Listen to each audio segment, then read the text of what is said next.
A 21st century movement born of outrage and modern technology. You don't have a national Black Lives Matter movement at the scale that we do without social media. And authorities are pushing back with a technical savvy of their own. This should be concerning for everybody, this idea of dissuading dissent. How deep is law enforcement surveillance of Black Lives Matter? And just why is the government watching this 21st century protest movement so closely? To be seen as essentially domestic terrorists is alarming. The birth and surveillance of hashtag Black Lives Matter.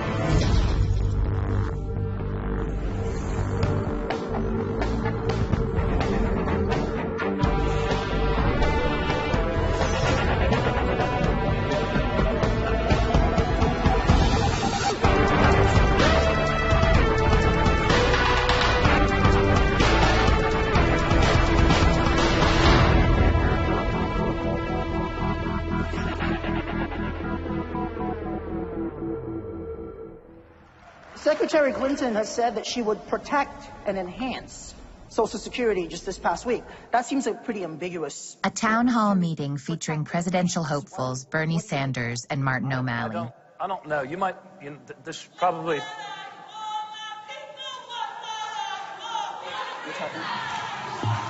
Dozens of protesters, mostly black women, storm the room. They dominate the event and give speeches of their own. Every single day, folks are dying. Not being able to take another breath. We are in a state of emergency. It's an awkward and tense moment. This is a politically progressive event with politicians Black Lives Matter might ordinarily be aligned with. Our message to the Democratic candidates was simple. We're in a state of emergency.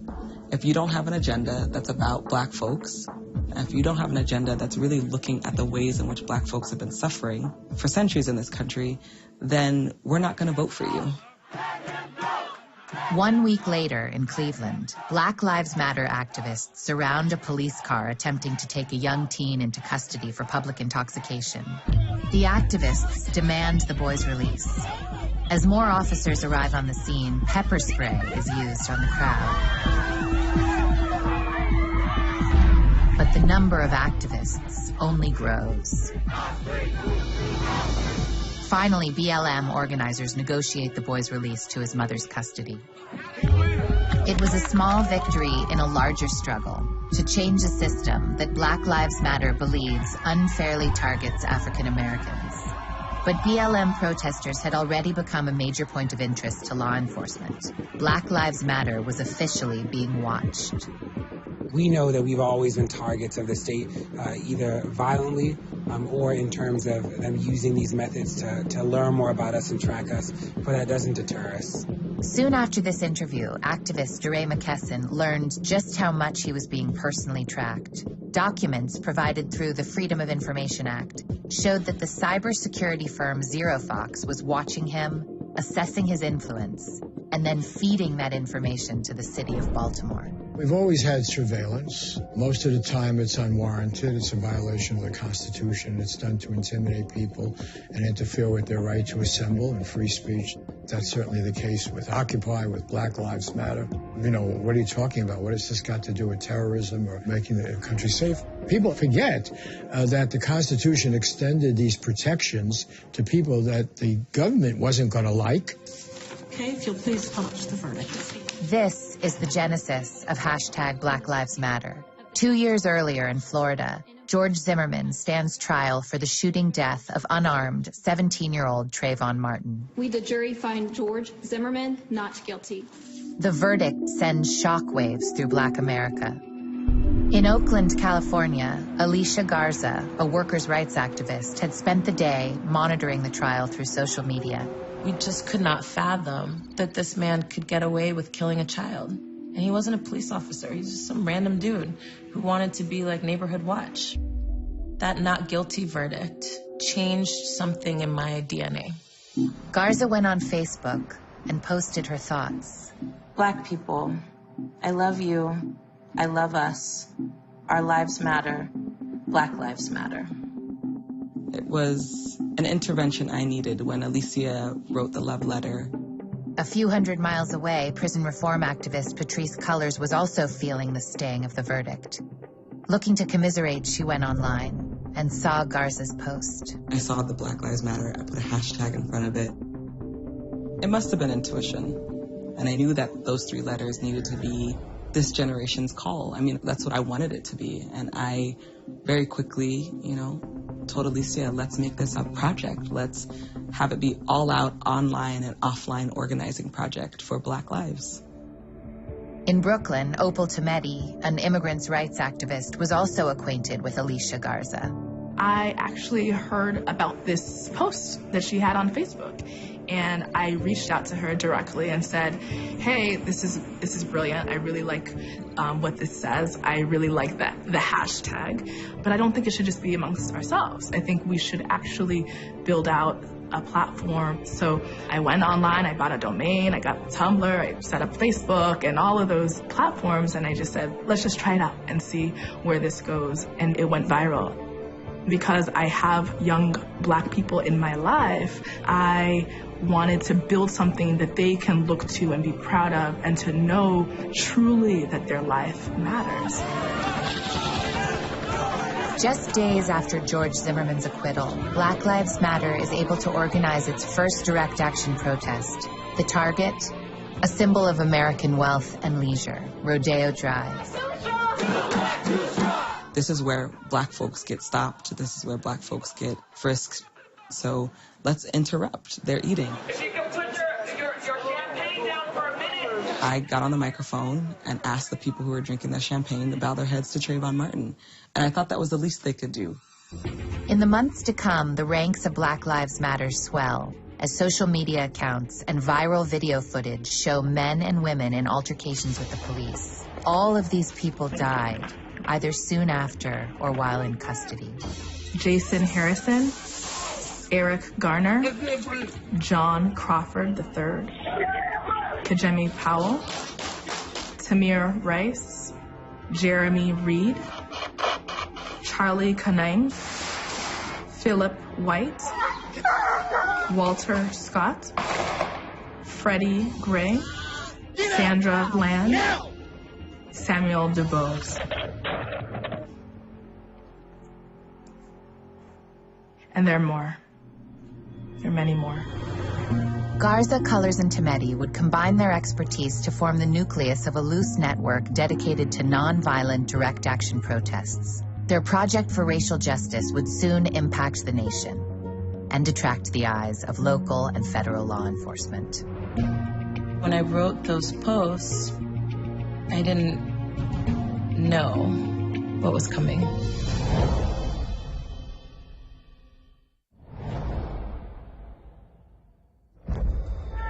Several more units over here. There's going to be a problem. High noon on Canfield Drive, Officer Darren Wilson shoots and kills unarmed 18-year-old Michael Brown. Brown's body lies in the street for several hours as traumatized residents look on, compare notes, and use smartphones. I didn't get down there until maybe 9 p.m., and you could still see his blood in the street. Earlier that day, Ashley Yates had been working at a St. Louis department store and checking her Twitter feed. I logged on that day, and I saw a dead Black boy in the street, and then I saw that it was Ferguson, and then I saw that it was Ferguson, Missouri. Something immediately shifted in me, like the rage that was inside of me that day. I couldn't go home and sit with that. Ashley is a force. I remember showing up to St. Louis and asking, where are the women? I know they're on the front lines. And I remember Ashley just having a fire that pierced through all of us. You saw a community that was trying to hold each other, trying to understand not only what had happened with a young child getting murdered, but also the police response. You saw people that came outside, saw a dead body, and then had to face canine units.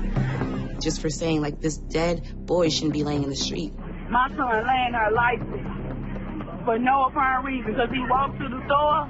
The notes that were being compared all said the exact same thing, and that was that boy was surrendering, that his hands were up. After hours of being ignored by the police, I realized, we have to do something more. The 50 or 60 people that we had out obviously weren't enough. We weren't doing something that would elicit a response. Thank you for peacefully protesting. This is what it's about. In the days that follow, peaceful protests are overshadowed by pockets of vandalism and looting. This is a riot. This is a riot. The unrest is met by a now militarized police force. Hey, back up. Hey, Erica, this way. This way. They fucking throwing tear gas at us. Here they go. Fucking throw tear gas at us. Get back. Don't shoot! It definitely, for me, was a moment which I realized the power of, social media and Twitter and the immediacy of it and how people can meet that need. Ashley Yates' Twitter profile reverberates around the world, but with that came disturbing consequences. When I go to New York, and I'm from St. Louis, and a cop calls me Brown Blaze on the street. I was maybe at the protest for 5 minutes when a cop grabbed me by my arm and was like, Brown Blaze, get out the street. It was scary, but it was also I know exactly where, you're gaining your intel. Law enforcement saw social media as an obvious way to track BLM, whose organizing strength relied so heavily on Facebook and especially Twitter. Black Lives Matter has used Twitter really fantastically. I think it's become our news. We had information all the time. We knew what was going on. It makes all the difference. Bloomington, Minnesota, December 2014. On the busiest shopping day of the year, thousands of Black Lives Matter protesters fill Mall of America, the largest shopping center in the country. Documents obtained through the Freedom of Information Act, including this photo, show that mall officials had tracked Black Lives Matter protesters using a fake Facebook account. Every officer in there had a picture of me, and I had a disguise on, and they're staring at this piece of paper and staring at my face, and I'm sitting there but the energy, I have to say, it was magnetic. FOIA documents show that both the city and mall colluded to sue selective activists for loss of income, including the cost of the private and public police force used to stop the event. After months in court, all charges were dismissed. You're stopping people from shopping, which is stopping somebody from making money. On the biggest shopping day of the year, you have stopped capital from moving. They do not like that.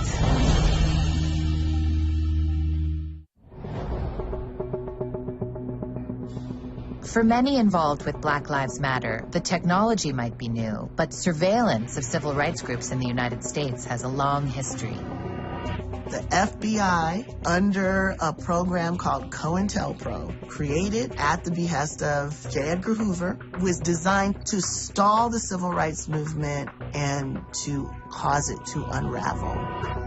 Under COINTELPRO, the counterintelligence program, racial justice organizations were infiltrated by informants, provocateurs, and undercover police. Some leaders were framed and murdered. Surveillance was the go-to tactic. Who's meeting? What are they planning to do? What has happened to that sensibility, the desire to destroy? Has it been policed out of existence? Has it been dismantled and deconstructed, or does it still exist? Imagine how it is possible now when much of the organizing is over the internet. We have precedent. We have reason to be nervous and to be fearful for the lives and the livelihood of the people who are really putting themselves on the front line to do this work. As Homeland Security sets its sights on Black Lives Matter, the agency has at its disposal an increasingly advanced and secretive structure of surveillance. Eisenhower warned us about the military-industrial complex. Well, we have now a militarized intelligence complex. And you do have to ask about their motives. When they go after a Black Lives movement, or they go after Occupy or anything else. State power knows how to respond to an insurgency that they've seen before. Using the internet, it's coming in a new way. And of course, the repression is going to come, in a new way as well. In the wake of 9/11, centers of surveillance were erected in cities and towns across the United States. Largely a creation of Homeland Security, these centers were designed to combat terrorism by collecting surveillance data feeds from cameras and other assets.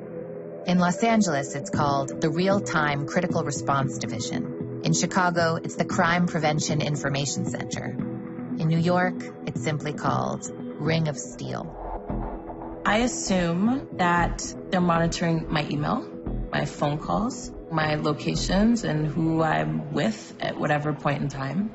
Yeah, absolutely. In 2013, Oakland, California rolled out its Domain Awareness Center. The DAC would be the hub of a more massive system of surveillance with the most sophisticated technology. That included automatic license plate readers, heat and motion detectors, and possibly even facial recognition software. To make all this happen, the City of Oakland chose the Services of Science Applications International Corporation. SAIC is a defense contractor with a long history of unscrupulous dealings, from defrauding municipal governments to helping enable nations known for their human rights violations. The system would be acquired through federal grants earmarked to protect Oakland's ports. But as shown in this city council meeting, from the beginning, Oakland police had other plans. If there is some additional uses, then we should know what those are. Predominantly two events. Number one, protests, of course. Also special events. Protests broke out that succeeded in confining the surveillance to the port. For now. Deputy Chief David Downing agrees to sit down for an interview. As technology keeps emerging, well, then you'll want a place where there's a central conduit for that information to go. Chief Downing unapologetically uses social media to watch groups like Black Lives Matter. Yes, we use social media just like everybody else because it's open source. It's absolutely, completely open to the public. We're part of the public. We monitor all groups. The technology is effective as a surveillance tool to identify and then intimidate people who are daring to protest. This should be concerning for everybody, this practice of dissuading dissent.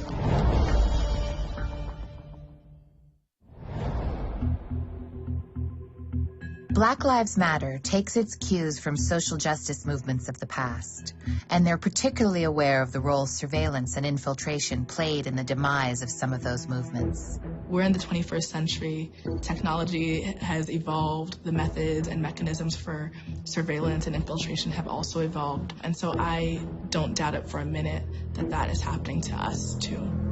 At a Black Lives Matter demonstration in Oakland, 2 undercover highway patrol officers are outed by protesters.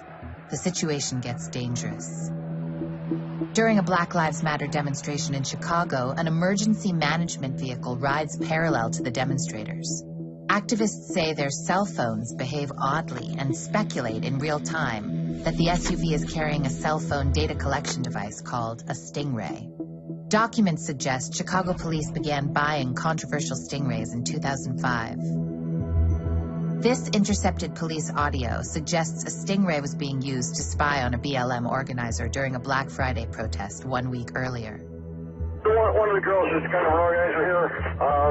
She's been on her phone a lot. You guys picking up any information where they're going, possibly? Yeah, we're keeping an eye on it. We'll let you know if we hear anything. But the scrutiny of BLM is not only covert. After a police officer is shot and killed at a gas station in Houston, Texas, police blame Black Lives Matter. They point to some rallies and a slogan used at a protest. Some of the vulgar, vile, vicious rhetoric that's coming out, talking about killing cops. I don't know whether this crew, Black Lives Matter, have any constituency other than the radical left. The right is trying to attack us, smearing our names. All these right-wing bloggers are doing the same, so that's also a tactic. During a BLM demonstration in Minneapolis, several suspicious-looking men are identified in the crowd. One of them pulls a gun and opens fire. 5 demonstrators are injured.